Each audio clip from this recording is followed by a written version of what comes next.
Malini Devi multi speciality hospital, Christian Peta, 5వ line, Kavali. Doctor Guttipati Malinidevi, MBBS, MS, OBGY, కాన్పులు మరియు గర్భకోశ వ్యాధి నిపుణులు. మాలినీదేవి మల్టీ స్పెషాలిటీ హాస్పిటల్ నందు అందించు వైద్య సేవలు: సాధారణ కాన్పులు, సిజేరియన్లు, లాప్రోస్కోపిక్ ద్వారా గర్భసంచికి సంబంధించిన ఆపరేషన్లు, ట్యూబెక్టమీ, పిల్లలు లేకుండా operation, high risk pregnancy, ectopic pregnancy మరియు గర్భసంచి నీటి బుడగలు, గర్భసంచి జారిన ఆపరేషన్లు, రొమ్ముగడ్డలకు చికిత్స, నెలసరి ఇబ్బందులకు చికిత్స, మెనోపాజ్ సమస్యలకు చికిత్స చేయబడును. స్త్రీలకు సంబంధించిన అన్ని సమస్యలకు చికిత్స చేయబడును. పిల్లలు లేని వారికి ప్రత్యేక చికిత్స కలదు. ముఖ్య గమనిక: మా హాస్పిటల్ నందు కాన్పోయిన తరువాత తల్లి బిడ్డను ఉచితంగా మా వాహనంలో క్షేమంగా ఇంటికి చేర్చబడును. మా హాస్పిటల్స్ ప్రత్యేకతలు: ICU, lab, AC and non AC rooms, 24 గంటలు మెడికల్ షాప్, ప్రతి రూమ్ నందు వేడి నీటి సదుపాయం కలదు.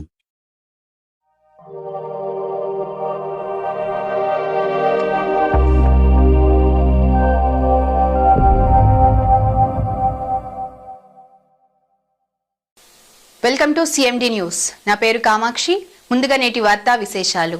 ప్రభుత్వ పాఠశాలల్లో విద్యా నాణ్యతను పెంచేందుకు రాష్ట్ర వ్యాప్తంగా ప్రతిష్టాత్మకంగా నిర్వహిస్తున్న మెగా పీటీఎం 3.0 కార్యక్రమం భాగంగా అల్లూరు మండలం నార్త్ మోపూరు జెడ్పీ హైస్కూల్లో శుక్రవారం జరిగిన సమావేశంలో కావలి శాసనసభ్యులు కావ్య కృష్ణారెడ్డి పాల్గొన్నారు. కార్యక్రమానికి విచ్చేసిన ఎమ్మెల్యేని ఉపాధ్యాయులు, విద్యార్థులు, తల్లిదండ్రులు హర్షాతిరేకాలతో ఘనంగా ఆహ్వానించారు. పెద్ద ఎత్తున తరలివచ్చిన తల్లిదండ్రులు ఈ కార్యక్రమాన్ని ఆత్మీయంగా, ఉత్సాహభరితంగా మార్చారు. ఎమ్మెల్యే కావ్య కృష్ణారెడ్డి మాట్లాడుతూ, మెగా పేరెంట్స్ టీచర్స్ మీటింగ్ లో పాల్గొనడం నాకు నిజంగా ఎంతో ఆనందంగా ఉంది. నా జీవిత ప్రయాణం కూడా ఒక ఉపాధ్యాయుడిగానే ప్రారంభమైంది. కష్టపడి ఉన్నత స్థాయికి చేరుకున్నాను. చదువు, గురువులు, క్రమశిక్షణ ఇవి అన్ని జీవితాన్ని మార్చే 3 ముఖ్యమైన శక్తులు. విద్యాశాఖలో మంత్రి శ్రీ నారా లోకేష్ తీసుకొస్తున్న విప్లవాత్మక మార్పులు రాష్ట్ర విద్యా వ్యవస్థను దేశానికి ఆదర్శంగా నిలుపుతున్నాయి. ఆయన నాయకత్వంలో ప్రభుత్వ పాఠశాలల్లో జరుగుతున్న మార్పులు ప్రతి ఇంటికి ఆశ చూపుతున్నాయి. చదివే మన పిల్లలకు మనం ఇవ్వగలిగే అమూల్యమైన ఆస్తి. మంత్రి నారా లోకేష్ ఆశీస్సులతో కావలి నియోజకవర్గంలోని అన్ని ప్రభుత్వ పాఠశాలలను అంతర్జాతీయ ప్రమాణాలతో అభివృద్ధి చేయాలని నా లక్ష్యం. ప్రభుత్వ పాఠశాలలో చదువుతున్న పిల్లలకు నా సహకారం ఎప్పుడూ ఉంటుంది. పేదరికం ఎదుగుదలకి అడ్డంకి కాదు. మా నాన్నల వ్యవసాయం నుంచి, సాధారణ కుటుంబం నుంచి వచ్చిన కృషి, చదువు మనల్ని ఎక్కడికైనా తీసుకుని వెళ్తాయి. విద్యార్థులకు తల్లిదండ్రులే తొలి గురువులన్నారు. వారి అభ్యున్నతికి ప్రత్యేక శ్రద్ధ తీసుకోవాలన్నారు. ఆంధ్రప్రదేశ్ లో విద్యా వ్యవస్థను మెరుగుపరచాలని ముఖ్యమంత్రి నారా చంద్రబాబు నాయుడు తన ఆలోచన విధానాలతో ముందుకు పోతున్నారన్నారు. పేరెంట్స్ టీచర్స్ ఆత్మీయ సమావేశంలో వారి ఇరువు మధ్య స్నేహ, ఆత్మీయ బంధం ఏర్పడుతుందన్నారు. పాఠశాలలలో బోధనలతో పాటు నైతిక జీవనానికి అవసరమైన అంశాలను బోధించాలన్నారు. విద్యార్థులు యుక్త వయసులో దారి తప్పకుండా మంచి అలవాట్లను పాటిస్తూ బాగా చదువుకోవాలని సూచించారు. ముఖ్యమంత్రి ప్రవేశపెట్టిన P4 కార్యక్రమం పేదల అభ్యున్నతిని లక్ష్యంగా పెట్టుకుని రూపొందించబడింది. సామాజిక, విద్య, ఆర్థికంగా వెనుకబడిన కుటుంబాలను ముందుకు తీసుకురావడంలో ఈ కార్యక్రమం కీలక పాత్ర పోషిస్తుంది. ఈ కార్యక్రమంలో పెద్ద సంఖ్యలో హాజరైన తల్లిదండ్రులు పాఠశాల అభివృద్ధికి తమ సూచనలు అందించారు. విద్యా పురోగతిపై సమగ్ర నివేదికలు వివరించారు. ఎమ్మెల్యే పాఠశాల మౌలిక వసతులు, అవసరాలు, భవిష్యత్ అభివృద్ధిపై ఆలోచనలు పంచుకున్నారు. ఈ కార్యక్రమంలో ఉపాధ్యాయులు, విద్యార్థులు, తల్లిదండ్రులు, పార్టీ నాయకులు, కార్యకర్తలు పాల్గొన్నారు.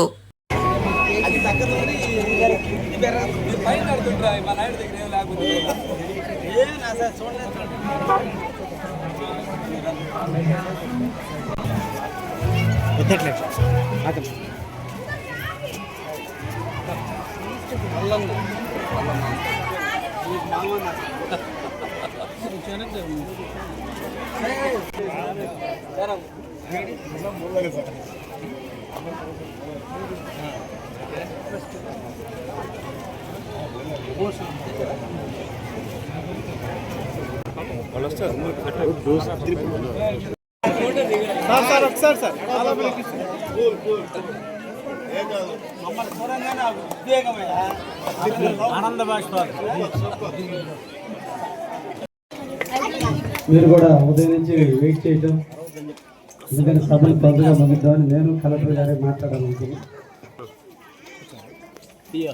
ఇక్కడ చదువుతున్నటువంటి విద్యార్థులందరినీ కూడా అభినందిస్తూ వీళ్ళని ప్రోత్సహిస్తున్న తల్లిదండ్రులందరికీ కూడా హృదయపూర్వక ధన్యవాదాలు తెలియజేస్తూ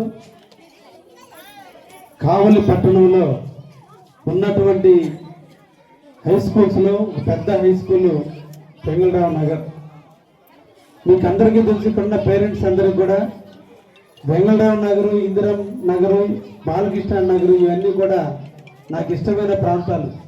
ఎందుకంటే పల్లె ప్రాంతాల నుంచి వచ్చి ఇక్కడ నివసించేటువంటి వాళ్ళు అందరూ కూడా కూలీ నాలి చేసుకునే వాళ్ళు, నిద్రలేసే టౌన్లో చిన్న చిన్న వ్యాపారాలు చేసుకుని బిడ్డల భవిష్యత్తు కోసం గ్రామాల నుంచి వలసలు వచ్చి ఇక్కడ చిన్న ఇల్లు ఏర్పాటు చేసుకుని బిడ్డల మీద కొండంత ఆశలతో ఈరోజు తల్లిదండ్రులు చదివిస్తున్నటువంటి తరుణంలో మన రాష్ట్ర ప్రభుత్వం, మన మంచి ప్రభుత్వం, మన రాష్ట్ర అభివృద్ధి ప్రదాత, నిరంతరం కూడా కృషివలుడు, ఈ రాష్ట్రాన్ని అభివృద్ధి పథంలో నడపాలని తపన పడుతున్నటువంటి మన ముఖ్యమంత్రి శ్రీ నారా చంద్రబాబు గారి నాయకత్వంలో తండ్రికి మించిన తనయుడుగా, పేద బడుగు బలహీన వర్గాల ఆశా జ్యోతిగా నిరంతరం కూడా ఒకవైపున ఇండస్ట్రీల్ని, ఇంకొక వైపున ఎడ్యుకేషన్ వ్యవస్థని రెండింటినీ కూడా సమపాలలో తీసుకొస్తూ జ్ఞాన సంపద ఎక్కడైతే పెరుగుతుందో అక్కడ విశిష్టమైనటువంటి వనరులు ఏర్పడతాయి.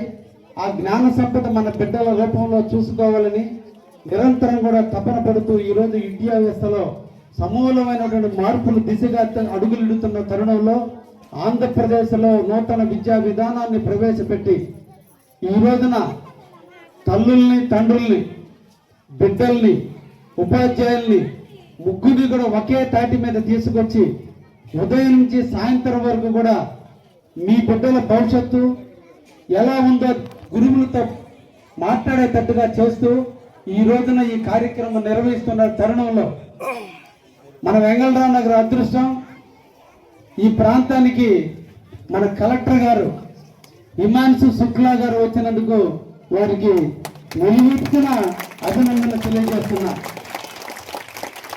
హిమాన్సు అంటే హిమ అంటే ఏంటి? హిమము అంటే ఏంటి? అంటే ఐస్ క్రీమ్, అంటే మంచు. హిమాన్సు అంటే చంద్రుడు. మనకి నిలువెత్తు వచ్చిన చంద్రుడు మన హిమాన్సు శుక్లా గారు. నిజం, హిందీలో హిమాన్సు అంటే చంద్రుడు. హిమాలయంత ఎత్తున్నా హిమాలయ ఎప్పుడు కూడా మంచును కరిగిస్తూ ఆహ్లాదాన్ని ఇచ్చేటువంటి హిమాన్స్. నిజంగా ఆయన మన కలెక్టర్గా మన జిల్లాకు వచ్చాడు. నిజంగా ఈరోజు ఆయన వచ్చిన వేళ విశేషమో తెలియదు, కానీ ఈరోజు విస్తారంగా వర్షాలు కురుస్తున్నాయి ఆంధ్రప్రదేశ్లో, ముఖ్యంగా నెల్లూరు జిల్లాలో. ఎప్పుడు కూడా నేను సార్లో పెదాల మీద నవ్వును చూశాను తప్ప ఏ రోజు సీరియస్నెస్ చూడాల. రాజు ఆనందంగా ఉంటే ఆ ప్రాంతం కూడా సుభిక్షంగా ఉంటుందనే దానికి నిదర్శనం మన పురాణాలు చెప్పినాయి.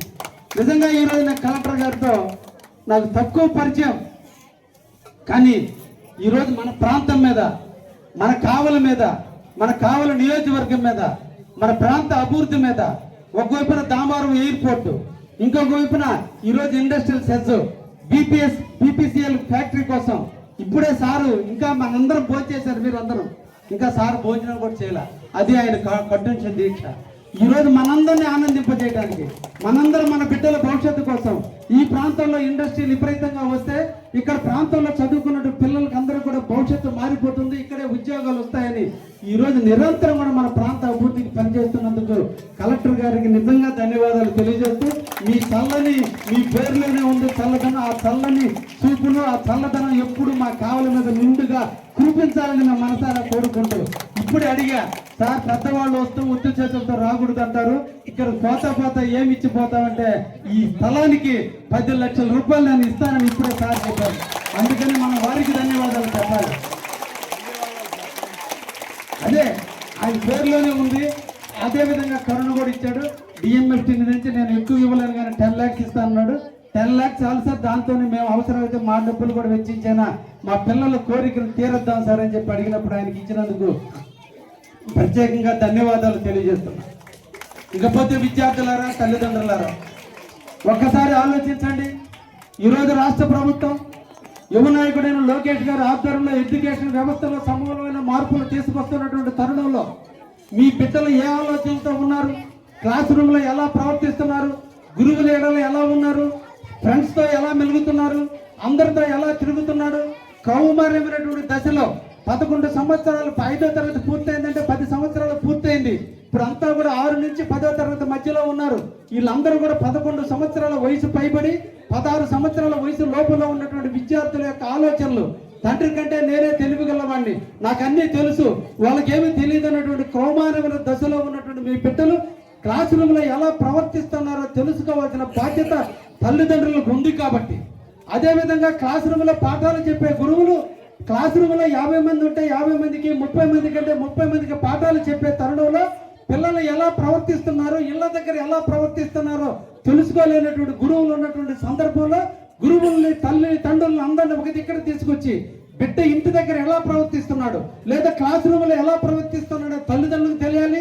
లేదా ఇంటి దగ్గర ఎలా ప్రవర్తిస్తున్నాడో గురువులకు తెలిసిన రోజున ఆ పిల్లల యొక్క ఆలోచనలు ఎలా ఉన్నాయో తెలుసుకోవడానికే ఈ రోజున PTM parents and teachers meeting విద్యార్థుల దశలో ఈ రోజు లోకేష్ గారు ఇది గొప్ప ఆలోచనతో పెట్టినటువంటి పథకం.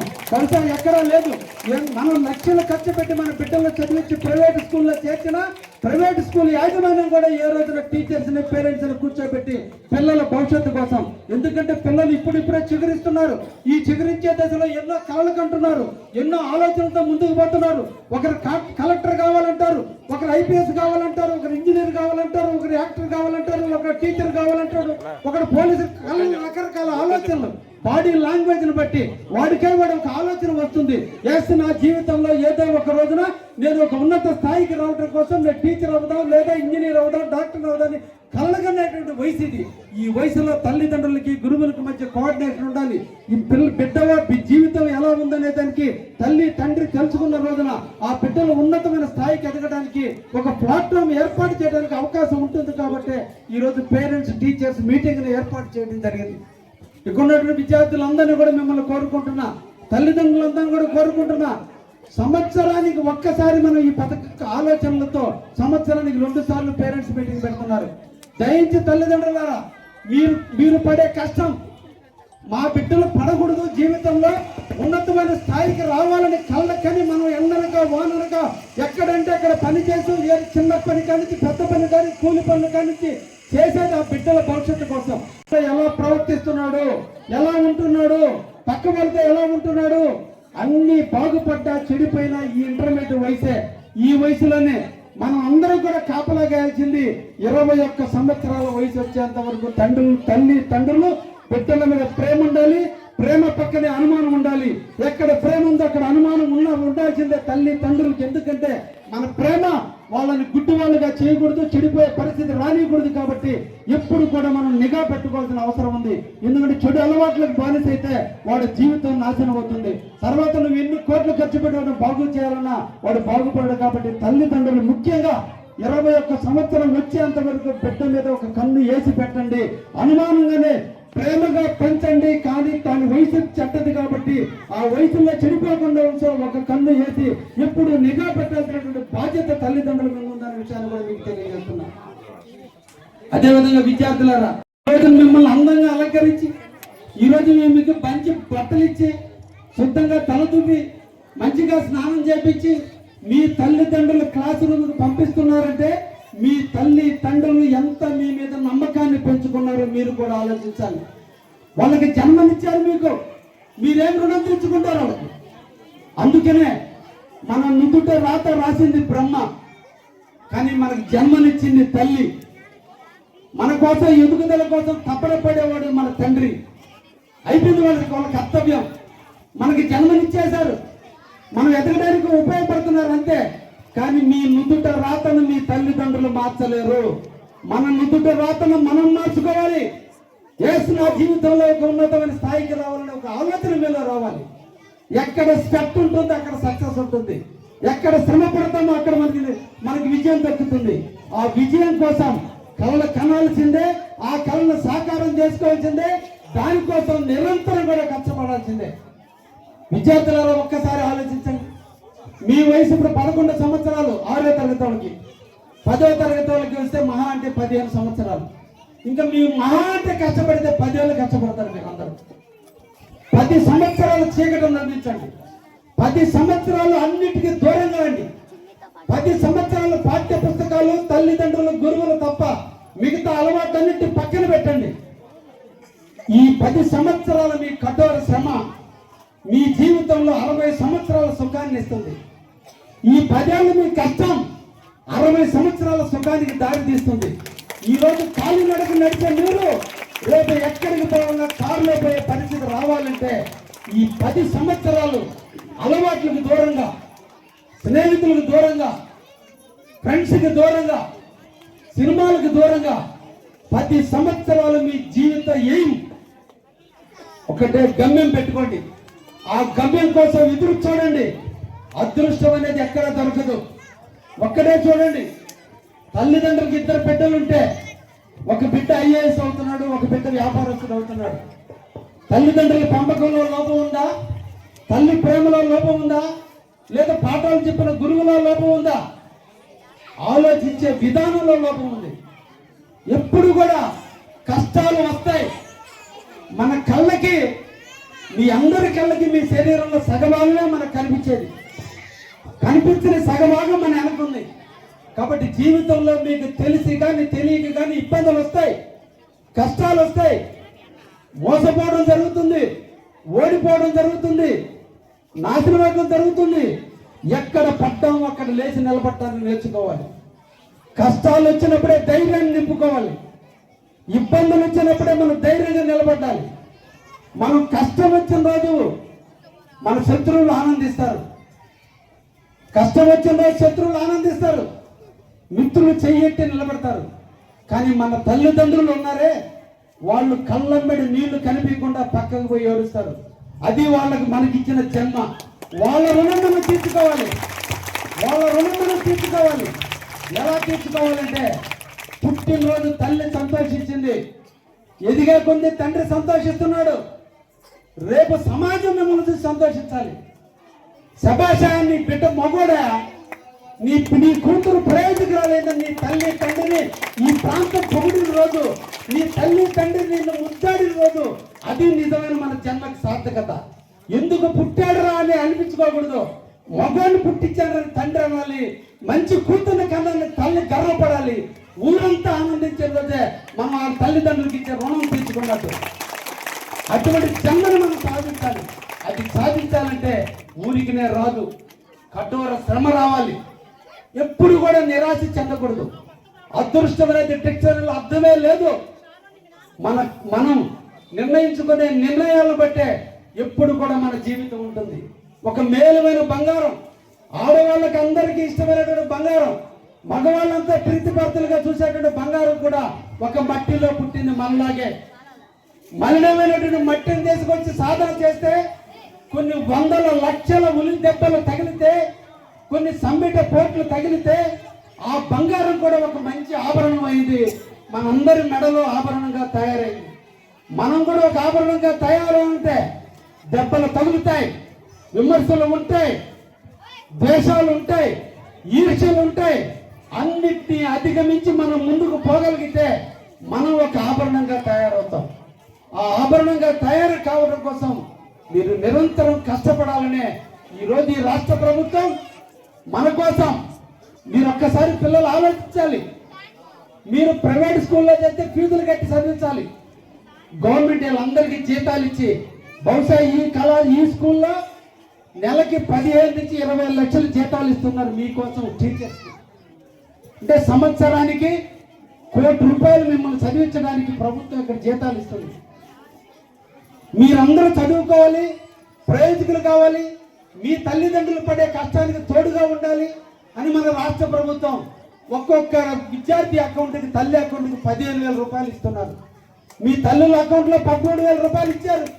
మీ స్కూల్ బ్యాగులు, మంచి యూనిఫామ్స్, 2 జతల షూలు, 2 జతల సాక్సులు, ఒక బ్యాగు, పుస్తకాలు, 3 జతల యూనిఫామ్లు ఇచ్చి ఆ 2,000 రూపాయలు ఈ రూపంలో మీకు ఇచ్చారు. చెప్పిన మాట మీద చెప్పినట్టుగానే మన యువ నాయకుడు లోకేష్ బాబు గారు కావచ్చు, మన ముఖ్యమంత్రి శ్రీ నారా చంద్రబాబు నాయుడు కావచ్చు, మీ అందరి కోసం నెలకు సంవత్సరానికి 15,000 ఇస్తున్నారు. దేనికోసం ఇస్తున్నారు? ఇంతమంది టీచర్స్ని మీకు ఇచ్చి, ఇన్ని బిల్డింగ్లు కట్టి, ఇంత మీకు తల్లికి వందనం కింద అమౌంట్ ఇచ్చేది మీరు జీవితంలో ఉన్నతమైన స్థాయికి ఎదగడం కోసం అన్ని రకాల ప్రోత్సహిస్తుంటే మీరు చేయాల్సిందల్లా పాఠ్య పుస్తకాలలో పాఠాలతో పాటు నిజ జీవితంలో ఉండే పాఠాలు కూడా నేర్చుకుంటూ తల్లికి వందనం, తండ్రికి వందనం, గురువుకి వందనాన్ని స్వీకరిస్తూ నిరంతరం కూడా మీ జీవితాన్ని ఒక ఉన్నతమైన స్థాయికి ఎదిగే విధంగా మీరు మలుచుకోవాల్సిన అవసరం ఉందని కూడా మీకు తెలియజేస్తూ ఆఖరిగా ఒక్క మాట చెప్తున్నా. వివేకానందుడు చెప్పినటువంటి ఒకటి, ఒక మంచి సాంగత్యం, ఒక మంచి మిత్రుడు, ఒక్కరు చాలు మనకు తోడుగా ఉండడానికి. కష్టాల్లో తోడుండాలి, బాధల్లో ఉండే ఓదార్చేవాడే ఉండాలి, నువ్వు గర్వపడే రోజు తట్టేవాడే ఉండాలి, పొగిడికి చెడిపోయే రోజు మంచి మార్గంలో తిప్పేవాడు ఉండాలి. ఒక్కరిని సంపాదించుకోండి మీ క్లాస్ రూమ్లో. అందరితో స్నేహం చేయటం కాదు, ఒక్కరితో స్నేహం చేస్తే వాడు ఆఖరి దాకా చనిపోయేంత వరకు మనతో ఉండే ఒక మిత్రుడు మన పక్కన ఉంటే ఎప్పుడు కూడా మన జీవితంలో ఒడిదుడుకులు వచ్చిన రోజు మనకు అండగా ఉంటాడు.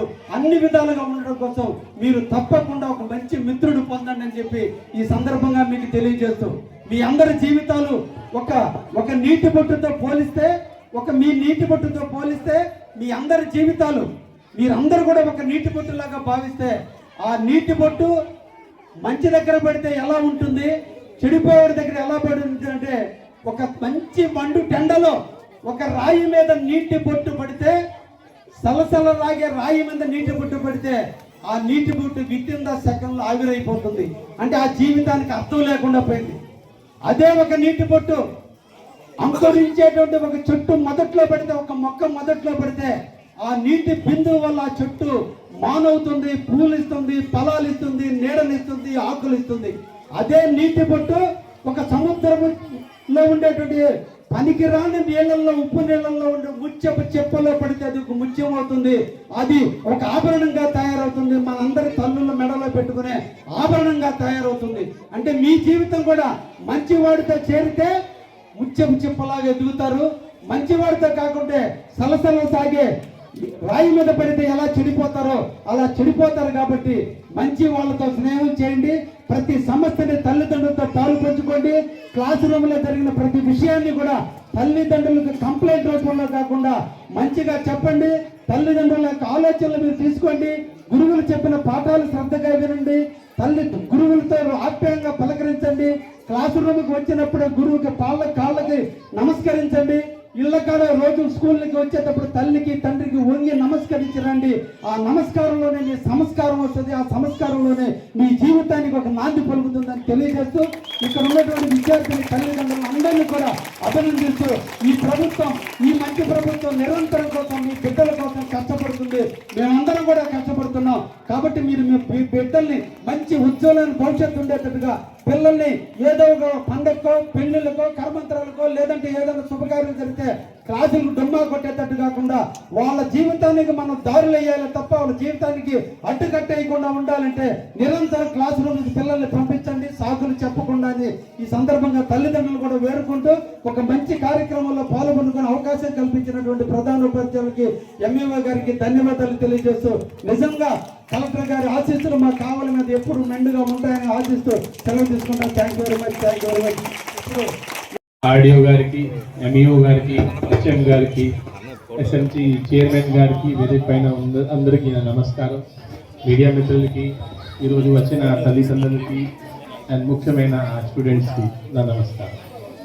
ఈరోజు రాష్ట్ర వ్యాప్తంగా జరుగుతున్న mega parents teachers meet 3.0 programme నెల్లూరులో కూడా చాలా బ్రహ్మాండంగా జరుగుతున్నాయి. జిల్లాలోనే 2608 ప్రభుత్వ పాఠశాలలు మరియు 26 కాలేజెస్లో కూడా ఈ ప్రోగ్రాం ఈరోజు జరిగింది. ఈ కార్యక్రమంలో ఇంచుమించుగా 1,77,000 విద్యార్థులు పాల్గొన్నారు.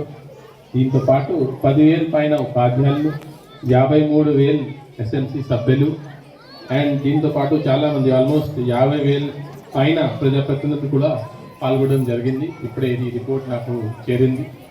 దీంతో పాటు ఈరోజు ముఖ్యమైన ఈ ప్రోగ్రాంలో హెచ్ఎంస్ ఒక హాలిస్టిక్ ప్రోగ్రెస్ కార్డ్ అందజేయడం జరిగింది. సో ఈ ప్రోగ్రెస్ కార్డు కూడా నేను పొద్దున ఒక స్కూల్కి వెళ్ళి చూడటం జరిగింది. నిజంగా ఎడ్యుకేషన్ డిపార్ట్మెంట్ ద్వారా చాలా కసరత్తు చేసి ఈ ప్రోగ్రెస్ రిపోర్ట్ కార్డ్ తయారు చేయడం జరిగింది. స్టడీస్తో కాకుండా స్పోర్ట్స్ కానీ, మెడికల్ తరఫున అన్ని పాయింట్స్ ఆ ప్రోగ్రెస్ కార్డులో ఉన్నాయి. నా రిక్వెస్ట్ అంటే అందరూ కనీసం ఒక గంట ఆ ప్రోగ్రెస్ రిపోర్ట్ కార్డ్ చూడాలి. ఆ ప్రోగ్రెస్ రిపోర్ట్ కార్డులో మీ పిల్లల గురించి మొత్తం 360 డిగ్రీ ఇవాల్యుయేషన్ ఉంది. ఈరోజు చాలామంది మన పూర్వ విద్యార్థులు కూడా ఇక్కడ రావడం జరిగింది. వాళ్ళు ఎలా ఈ స్కూల్లో ఏ టైంలో చదివారు అది దీని కూడా గురించి కూడా షేర్ చేయడం జరిగింది. ఈ ప్రోగ్రామ్కి మెయిన్ ఆల్రెడీ ఎమ్మెల్యే గారు మీ అందరికీ చెప్పడం జరిగింది. మెయిన్ ఆబ్జెక్టివ్ ఏంటంటే తల్లిదండ్రులు పాఠశాల మధ్యలో ఈ సమన్వయాన్ని ఇంకా బలోపేతం చేయడం. సో ఇక్కడ నేను కొంత 2-3 మినిట్స్ మీకు అందరు ఎక్స్ప్లెయిన్ చేయడం జరుగుతుంది. ఎందుకు ఈ ప్రోగ్రామ్ అంతా ఇంపార్టెంట్. ఇప్పుడు మీరు కూడా 30 సంవత్సరం ముందు పిల్లలండి, నేను కూడా 20 ఇయర్స్ బ్యాక్ ఒక స్టూడెంట్. మన టైంలో ఈ టైంలో చాలా తేడా ఉంది. ఎందుకంటే మీ టైంలో టీవీ కూడా లేదు, నా టైంలో టీవీ వచ్చింది. కానీ ఈ టైంలో అస్సలు నెక్స్ట్ లెవెల్కి సమాజం వెళ్ళిపోయింది. నాకు తెలిసిన విషయం, కొన్ని విషయాలు నాకు 15, 16, 17 వయసు ఉన్నప్పుడు తెలిసింది. కానీ అవన్నీ విషయాలు ఈరోజు ఈ మొబైల్ యూట్యూబ్ ఉండడం వల్ల పిల్లలకి 10 వయసులోనే తెలుస్తున్నాయి.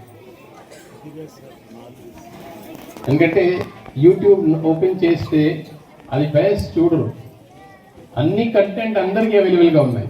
దీనివల్ల పిల్లల మీద చాలా ప్రెషర్ ఉంది. మన టైం చాలా మంచిది, కానీ ఈ టైం పిల్లలు చాలా ప్రెషర్లో ఉన్నారు. ఈ ప్రెషర్లో ఉన్న టైంలో మీ రోల్ అండ్ రెస్పాన్సిబిలిటీ కూడా చేంజ్ అవుతుంది. గతంలో ఎలా ఉండేది, నాన్నగారు మీరు ఏమైనా తప్పు చేస్తే నాన్నగారు కొట్టేవారు, మీరు కూడా ఓకే ఇది చేయకూడదు అనేది జరిగింది. కానీ ఇప్పుడు అట్లాంటి పేరెంట్షిప్ పనికి రాదు. ఇప్పుడు తల్లిదండ్రులు అంటే పిల్లలకి ఒక ఫ్రెండ్ లాగా ఉండాలి. ఎందుకంటే వాళ్ళు చాలా ఎమోషనల్. ఒక స్టూడెంట్ ఇప్పుడు 2 లైఫ్ ఉన్నాయి. ఇంటిలో ఒక రకంగా వ్యవహరిస్తున్నారు, ఇంటి బయట ఫ్రెండ్స్లో స్కూల్స్లో వేరే రకంగా వ్యవహరిస్తున్నారు. మామూలుగా మీ అందరూ ఆలోచన చేస్తారు, నాకు నా పిల్లల గురించి బాగా తెలుసు, అన్నీ తెలుసు. కానీ అది పెద్ద తప్పు. ఎందుకంటే మీ ముందు వాళ్ళు తెలుసు, నా నాన్నగారు ఉన్నారు, అమ్మగారు ఉన్నారు, కొంచెం వేరే రకంగా బిహేవ్ చేస్తారు. కానీ స్కూల్లో వచ్చేసరికి టోటలీ డిఫరెంట్. చాలా కేసెస్ అట్లాంటివి వస్తున్నాయి. పేరెంట్స్కి తర్వాత తెలుస్తున్నాయి, ఇది నా బాబు ఇలా చేశారా, నా పాప ఎలా చేశారా. సో ఆ నేపథ్యంలో ఇట్లాంటి మీటింగ్ అనేది చాలా ఇంపార్టెంట్. మీరు ఖచ్చితంగా హెచ్ఎం గారి దగ్గర, ఎస్జిటి గారి దగ్గర, టీచర్ దగ్గర కూర్చొని ఎవరు లేనప్పుడు కనీసం 5 మినిట్స్ మీ పిల్లల గురించి అడగాల్సి. అప్పుడు మీ పిల్లలు కూడా మీ పక్కనే ఉండకూడదు. అప్పుడే మీకు మీ పిల్లల గురించి అసలు తెలియని విషయం మీకు తెలుస్తాయి. ఆ విషయం తెలిసిన తర్వాత ఏమి ఆవేశం, అపోహలు వద్దు. ఎందుకంటే ఫస్ట్ సమాచారం రావడం అనేది ఇంపార్టెంట్. ఈ నేపథ్యంలో నేను చెప్తున్నాను, ఇది ఒక మంచి ఆలోచన. గతంలో ఓన్లీ ప్రైవేట్ స్కూల్స్లో ఉండేది, కానీ గవర్నమెంట్ స్కూల్స్లో తీసుకొని రావడం చాలా మంచిది. స్కూల్లో మంచి టాయిలెట్స్ ఉన్నాయి, మంచి ప్లే గ్రౌండ్ ఉన్నాయి, ఇవన్నీ కూడా అవసరం. కానీ మనం ఎందుకు స్కూల్కి వస్తున్నాం? మంచి చదువు కోసం వస్తున్నాం. గతంలో రామాయణ కాలంలో, మహాభారత కాలంలో ఎలా చదివేవారు? ఏం లేదు, ఒక చెట్ల కింద కూర్చొని చదివేవారు. లైఫ్లో ముఖ్యం అంటే ఒక మంచి టీచర్ ముఖ్యం. ఈ ఫెసిలిటీస్ కానీ ఇవన్నీ ఓకే ఉంటే బాగుంటుంది, లేకపోతే కూడా సమస్య లేదు. కానీ మంచి చదువు అనేది చాలా ఇంపార్టెంట్. దీనికోసం మంచి టీచర్స్ ఉండాలి, టీచర్స్తో సమన్వయ భావన ఉండాలి. ఈ నేపథ్యంలో ఈరోజు మార్నింగ్ కూడా కొన్ని స్కూల్స్కి నేను విజిట్ చేశాను, ఇప్పుడు కూడా ఇక్కడ రావడం జరిగింది. మంచి ఆలోచనతో ఈ ప్రోగ్రామ్ పెట్టడం జరిగింది. చాలామంది పిల్లలు ఉన్నారు, తల్లిదండ్రులు తక్కువ ఉన్నారు. కానీ నా రిక్వెస్ట్ అంటే మీరు వాళ్ళకి సమాచారం పంపించాలి. ఇది ఏ పొలిటికల్ ప్రోగ్రామ్ కాదండి, దీంతో పార్టీతో సంబంధం లేదు, పిల్లల కోసం పెట్టడం. నాది గుర్తు పెట్టండి, ఖచ్చితంగా మీ టీచర్తో నెలలో ఒకసారి 5 నిమిషాలు మీ పిల్లల గురించి మాట్లాడాలి. ఎందుకంటే ఎలా అవుతుంది, అప్పుడు ఒక ఎగ్జాంపుల్ చెప్తాను. మీ టీచర్ దగ్గర వెళ్తే వాళ్ళు ఏం చెప్తారు, మీ బాబు కొంచెం నీరసంగా ఉన్నారండి, ఎవరితో మాట్లాడడం లేదు, వెనకాల కూర్చుంటున్నారు, ఇలా మీకు ఫీడ్బ్యాక్ వస్తే మీరు ఏం చెప్తారు, కొంతమంది కొడతారు, తిడతారు, ఎందుకు. కానీ కొన్ని డీటెయిల్స్కి వెళ్ళాల్సింది అవసరం ఉంది. చాలా కేసెస్లో ఇట్లాంటి పిల్లల్లో ఎలా ఉంటుంది అంటే, మామూలుగా క్లాస్ 3rd నుంచి 6th వరకు ఏం అబ్జర్వ్ చేయడం జరిగింది అంటే, ఐసైట్ వీక్ అవుతుంది, అంటే కన్నజోడు అవసరం అవుతుంది. కానీ పిల్లలకి తెలియదు కాబట్టి అతనికి అసలు కనపడం లేదు, బ్లాక్ బోర్డ్ కనపడం లేదు కాబట్టి అసలు అతను కనెక్ట్ అవ్వలేకపోతున్నారు, మాట్లాడలేకపోతున్నారు, కానీ ఎవరికి చెప్పలేకపోతున్నారు. సో వెనకాల సీట్లో కూర్చుంటారు, నీరసంగా ఉంటారు, ఎవరితో మాట్లాడతారు. టీచర్ ఏం చెప్తారు, కొంచెం వీక్ ఉన్నారు, పేరెంట్స్ ఏం చెప్తారు, మీరు అలాగే ఉన్నారు. కానీ అతను బాధ అర్థం చేసుకోవాలి. బాధ ఎలా అర్థం అవుతుంది, ఫస్ట్ టీచర్తో మాట్లాడాలి, వాళ్ళ ఫ్రెండ్స్తో మాట్లాడాలి, ఆ తర్వాత సాయంత్రం కనీసం 10 నిమిషాలు ఎవరు లేనప్పుడు మీ పిల్లలతో మాట్లాడాలి. ఈవినింగ్ 7, 7:30 అతనికి ఒక మంచి ఫ్రెండ్, అంటే మామూలుగా పిల్లలకి ఫ్రెండ్స్ ఉంటాయి, కానీ బెస్ట్ ఫ్రెండ్ అంటే అమ్మగారు, నాన్నగారు. ఎక్కడ నాన్నగారు, అమ్మగారు బెస్ట్ ఫ్రెండ్స్ ఉంటే ఆ పిల్లలు ఖచ్చితంగా పైకి వెళ్ళిపోతారు. So don't act like parents, act like friends. So ఈ మంచి ప్రోగ్రామ్ అండి, రాబోయే రోజుల్లో కూడా ఇలాగే జరగాలి. ఇట్లాంటి ప్రోగ్రాంలు రావడం నాకు చాలా సంతోషం. ఓకే, సో ఎమ్మెల్యే గారు ఒకటి రిక్వెస్ట్ పెట్టారు, అది కూడా శాంక్షన్ చేస్తున్నాము. సో థ్యాంక్ యూ అండి. ఇట్లాంటి అఫీషియల్ ఇట్లాంటి ప్రోగ్రామ్ పెట్టండి. ధన్యవాదాలు. Malinidevi multi speciality hospital, Christian Peta, 5వ line, Kavali. Doctor Guttipati Malinidevi, MBBS MS OBGY, కాన్పులు మరియు గర్భకోశ వ్యాధి నిపుణులు. మాలినీదేవి మల్టీ స్పెషాలిటీ హాస్పిటల్ నందు అందించు వైద్య సేవలు: సాధారణ కాన్పులు, సిజేరియన్లు, లాప్రోస్కోపిక్ ద్వారా గర్భసంచికి సంబంధించిన ఆపరేషన్లు, ట్యూబెక్టమీ, పిల్లలు లేకుండా operation, high risk pregnancy, ectopic pregnancy మరియు గర్భసంచి నీటి బుడగలు, గర్భసంచి జారిన ఆపరేషన్లు, రొమ్ముగడ్డలకు చికిత్స, నెలసరి ఇబ్బందులకు చికిత్స, మెనోపాజ్ సమస్యలకు చికిత్స చేయబడును. స్త్రీలకు సంబంధించిన అన్ని సమస్యలకు చికిత్స చేయబడును. పిల్లలు లేని వారికి ప్రత్యేక చికిత్స కలదు. ముఖ్య గమనిక: మా హాస్పిటల్ నందు కాన్పోయిన తరువాత తల్లి బిడ్డను ఉచితంగా మా వాహనంలో క్షేమంగా ఇంటికి చేర్చబడును. మా హాస్పిటల్స్ ప్రత్యేకతలు: ICU, lab, AC and non AC rooms, 24 గంటలు మెడికల్ షాప్, ప్రతి రూమ్ నందు వేడి నీటి సదుపాయం కలదు.